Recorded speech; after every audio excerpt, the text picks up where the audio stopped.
अपनी राय है, पर इस मुद्दे पर हमने रिसर्च की है। उसके मुताबिक जीएसटी के एक दाव से चीन का व्यापार भारत में चारों खाने चित्त हो जाएगा। भाई आप कहेंगे चीन और जीएसटी का क्या रिश्ता है? जीएसटी घरेलू टैक्स है और चीन से आने वाला सामान विदेशी। आप सही हैं, पर मेक इन इंडिया टैक्स चीन के सस्ते सामान से बर्बाद हो रहे भारतीय व्यापारियों को आबाद कर देगा। हम समझाएंगे आपको यह भी कि कैसे होगा ये सब। जीएसटी आयकर से परेशान लोगों को भी राहत दे सकता है। जी हां, संभव है, हो सकता है कि भविष्य में जीएसटी की वजह से आयकर की दरें काफी कम हो जाएं, यानी कि टैक्स स्लैब बढ़ जाए।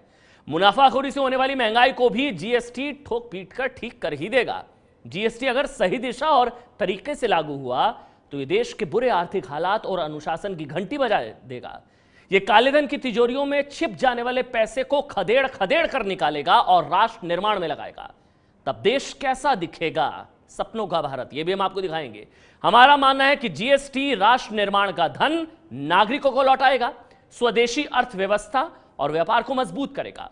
रिपोर्ट देखिए, सोचिए और समझिए, और अगर सहमत हो तो घंटी जरूर बजाइएगा। A moment comes which comes but rarely in history.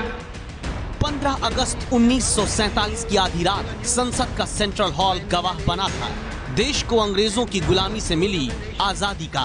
Long years ago, we made a tryst with destiny, and now the time comes when we shall redeem our pledge, not wholly or in full measure, but very substantially. At the stroke of the midnight hour, when the world sleeps, India will awake to life and freedom. 71 साल बाद देश की संसद आधी रात में अब गवाह बन रही है आम आदमी को आर्थिक अत्याचार से मिलने वाली आजादी की। इतिहास में दर्ज हो रही है तारीख 1 जुलाई 2017, जब देश में मुनाफाखोरी, काले धन, जमाखोरी, महंगाई और बिचौलिए के आर्थिक शोषण वाले रावण की नाभि में जीएसटी का तीर लंका लगा देगा और लंका दहन के बाद राष्ट्र धन की घर वापसी होगी, यानी बंद तिजोरियों से पैसा निकलकर जनता के पास लौटेगा। कैसे, इसे समझिए। पहले जीएसटी लागू होने के बाद देश में किसी को अपनों का शव एम्बुलेंस की कमी के कारण अस्पताल से घर तक यूं अपमानजनक तरीके से नहीं ले जाना पड़ेगा। जीएसटी लागू होने के बाद देश में पुल न होने के कारण किसी बच्चे को यूं नदी पार करके स्कूल जाने के लिए मजबूर नहीं होना पड़ेगा। जीएसटी लागू होने के बाद आप जमाखोरी और मुनाफाखोरी से पैदा हुई महंगाई के शिकार नहीं होंगे। जीएसटी लागू होने के बाद देश के किसान को यूं कर्ज के बोझ तले मरना नहीं पड़ेगा। हो सकता है कि आपको भरोसा नहीं हो पा रहा हो, लेकिन हम आपको यकीन दिलाते हैं कि जीएसटी में यह सब कुछ मुमकिन है। जीएसटी राष्ट्र धन की घर वापसी का जरिया बन सकता है।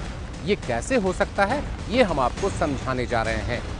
देश में प्रत्यक्ष कर देने वालों की संख्या 5 करोड़ के करीब है, जबकि इससे कहीं ज्यादा लोग प्रत्यक्ष कर चुका सकते हैं। यही हाल अप्रत्यक्ष करों का भी है। दे सकते हैं ज्यादा लेकिन देते हैं कम।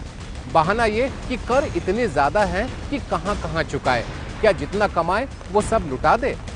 करों की संख्या ज्यादा होने की वजह से सरकार कर चोरों पर पूरा ध्यान नहीं दे पा रही थी।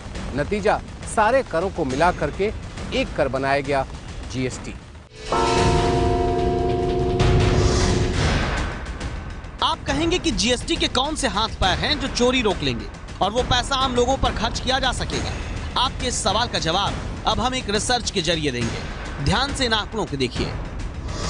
वित्त मंत्रालय के ही आंकड़ों के मुताबिक 2012 से सितंबर 2016 तक देश में सिर्फ 39,000 से ज्यादा कॉर्पोरेट हाउसेज ने 1,44,000 करोड़ का टैक्स चुरा कर अपने पास बचा लिया। जीएसटी लागू होने के बाद अब अप्रत्यक्ष कर छिपाना मुश्किल ही नहीं, नामुमकिन हो जाएगा। ऐसे में जैसे 5 साल में 1,44,000 करोड़ रुपए अप्रत्यक्ष कर से चोरी हुआ, वो आगे नहीं हो पाएगा। अब समझिए, यही राष्ट्र धन यानी जनता का पैसा जब वापस जनता के हित में सरकार के पास पहुंचेगा तो क्या क्या हो सकता है। 9 करोड़ 62 लाख तो शौचालय बन सकते हैं। देश में 1-2 नहीं, पूरे 175 एम्स जैसे अस्पताल बन सकते हैं।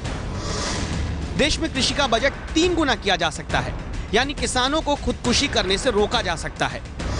देश का स्वास्थ्य बजट 3 गुना बढ़ाया जा सकता है। साफ पानी और स्वच्छता का बजट 5 गुना बढ़ाकर जनता को फायदा पहुंचाया जा सकता है।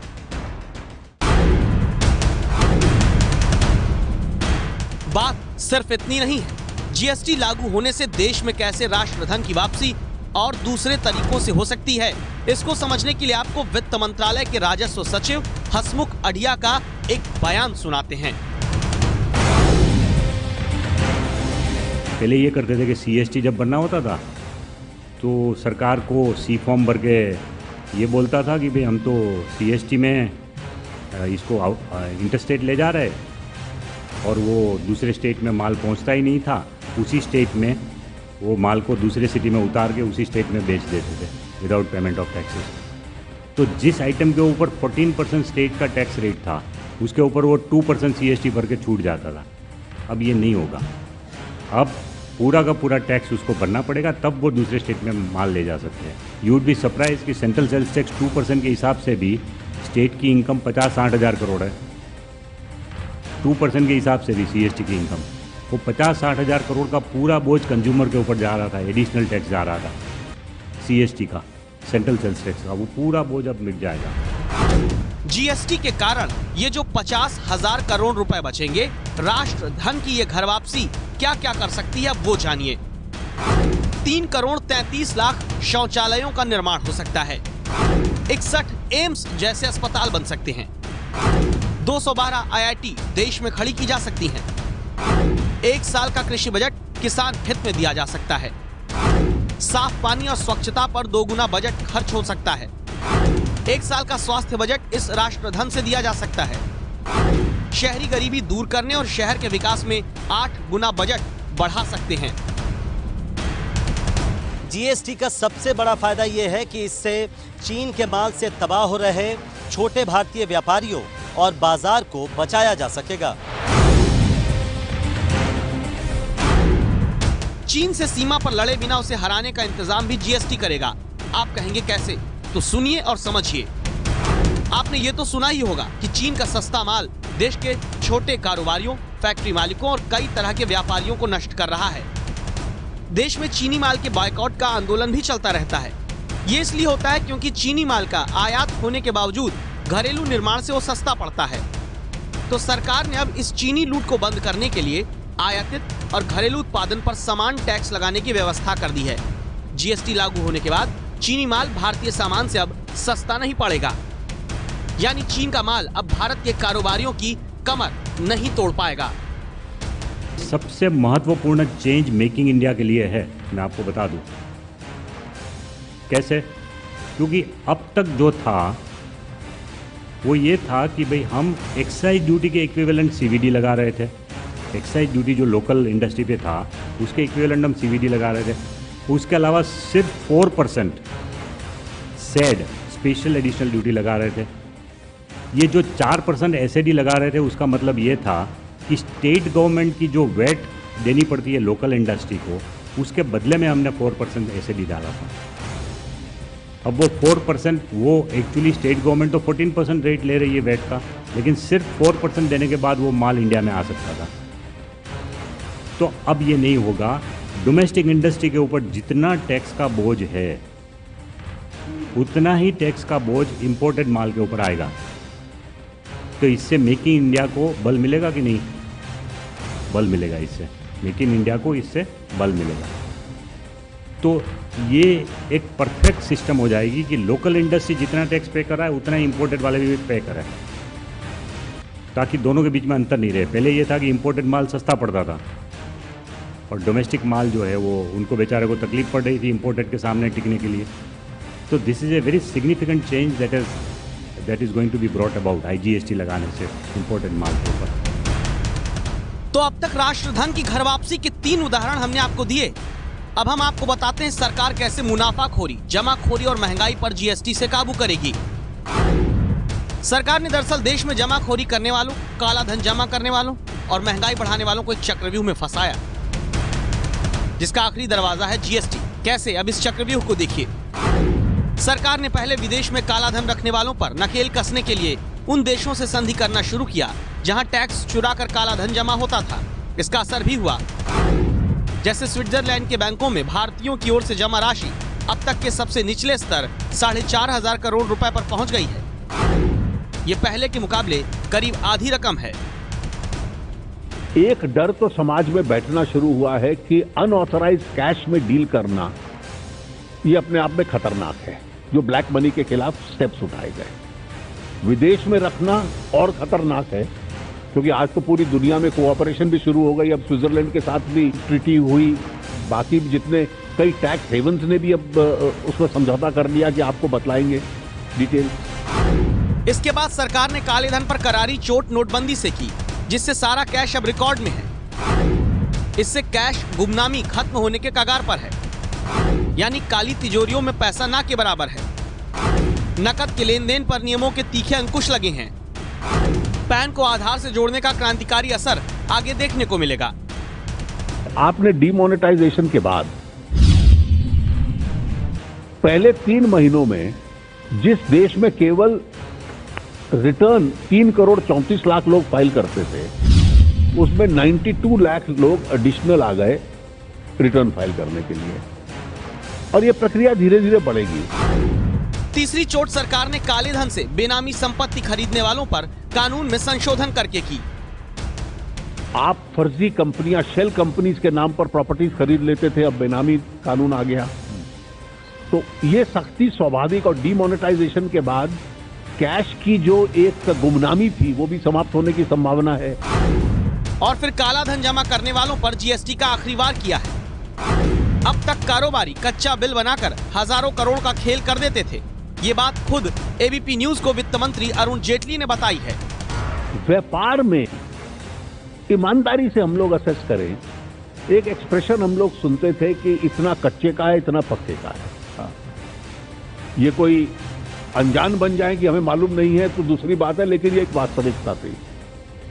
जीएसटी के बाद इसके ऊपर भी एक रुकावट आती है, तो इसलिए शैडो इकोनॉमी का जेनरेशन जो होता है उस पे भी एक प्लग लगता है। जीएसटी लागू होने के बाद कच्चे बिल पर होने वाले काले कारोबार की खामी पर काफी ज्यादा लगाम लगेगी। आप कहेंगे इतने साल से जो चोरी हो रही है उसे एक जीएसटी कैसे रोक लेगा? राष्ट्र धन की घर वापसी कैसे होगी? तो समझिए, इसकी वजह बड़ी पुख्ता है। व्यापारियों को अब अपना कारोबार और उसका ब्यौरा कंप्यूटर के जरिए ऑनलाइन करना होगा। ऐसे में अगर बाजार में कोई माल कहीं पैदा हुआ, बिका, अदला बदली हुई, तो कहीं ना कहीं उसका रिकॉर्ड होगा। ऐसे में अगर कोई कड़ी छिपने की कोशिश करेगी तो पकड़ी जाएगी। व्यापार को पूरी तरह पारदर्शी करने की कोशिश जीएसटी से की गई है। महीने में 3 और साल में 37 रिटर्न भरने होंगे। इससे असल आमदनी क्या है, कारोबार कितना है, सब पता लग जाएगा और पूरा टैक्स भरना पड़ेगा। एक ही चीज पर टैक्स कई बार ना देने की वजह से व्यापारी पर बोझ कम रहेगा। जो ज्यादा कटा तो रिटर्न से वापसी होगी। ऐसे में व्यापारी थोड़े फायदे के चक्कर में ज्यादा रिस्क भला क्यों लेगा? टैक्स देगा और चैन की नींद सोएगा।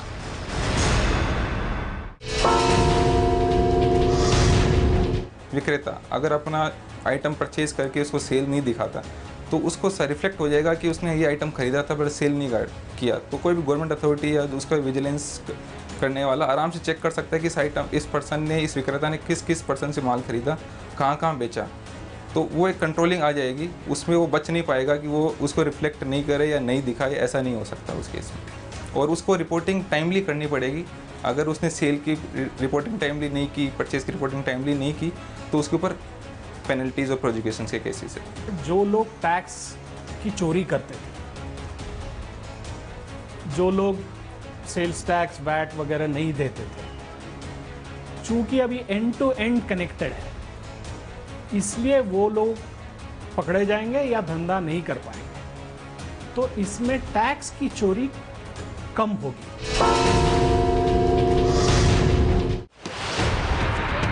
जीएसटी से राष्ट्रधन की घर वापसी होगी तो आयकर देने वालों को भी राहत मिल सकती है। आप कहेंगे ये कैसे होगा? तो वो समझिए। अभी व्यापार और कारोबार में अप्रत्यक्ष कर की चोरी की वजह से देश की बड़ी आबादी की असली आय पता ही नहीं चलती। इससे ना तो व्यापार कर मिलता है, ना ही आयकर। पर जब जीएसटी के दायरे में ऐसे भगोड़े लोग आएंगे तो उनकी आय भी पता चलेगी और उन्हें आयकर भी देना होगा। जब आयकर देने वालों की तादाद बढ़ेगी तो सरकार इनकम टैक्स की दर घटा सकती है। भरोसा ना हो तो सरकार के वित्त मंत्री और दूसरे वरिष्ठ मंत्री से खुद सुनिए।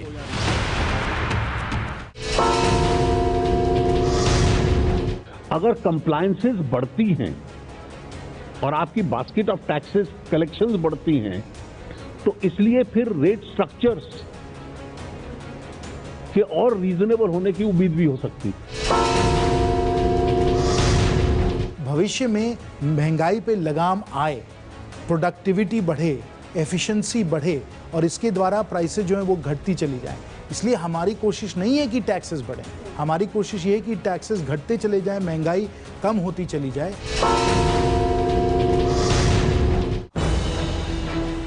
सरकार का दावा तो ये भी है कि कुछ वक्त गुजरने के बाद जीएसटी से बाजार में बड़े पैमाने पर नौकरियां भी आएंगी। ऐसे में एक जीएसटी से जब इतने शिकार हो सकते हैं तो इसके विरोध में उतरे लोगों का तर्क समझ में नहीं आता।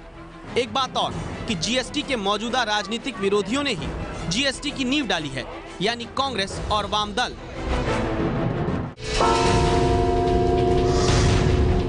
मैंने दो प्रकार के स्टेटमेंट पढ़े। एक मैंने स्टेटमेंट कल पढ़ा, इतनी जल्दी क्या है जी। 15 साल तो चर्चा करते हुए हो गए, फिर पूछ रहे हो इतनी जल्दी क्या है। दूसरा, ये तर्क जब दिया मेरे सीपीएम के मित्र सीताराम जी ने कि इतनी जल्दी क्या है, तो जो संविधान संशोधन पारित किया तो 7 साल पहले सीपीएम के असीम दास गुप्ता मेरे पास आए कि उन्होंने कहा कि इसको सपोर्ट करना, इसका ये लाभ होता है। मैंने पहली बार उनसे समझा था। अब जीएसटी के विरोध को हम आपको एक वीडियो के माध्यम से समझाना चाहते हैं। ये कोच्चि में शुरू हुई मेट्रो सेवा के स्टेशन का वीडियो है।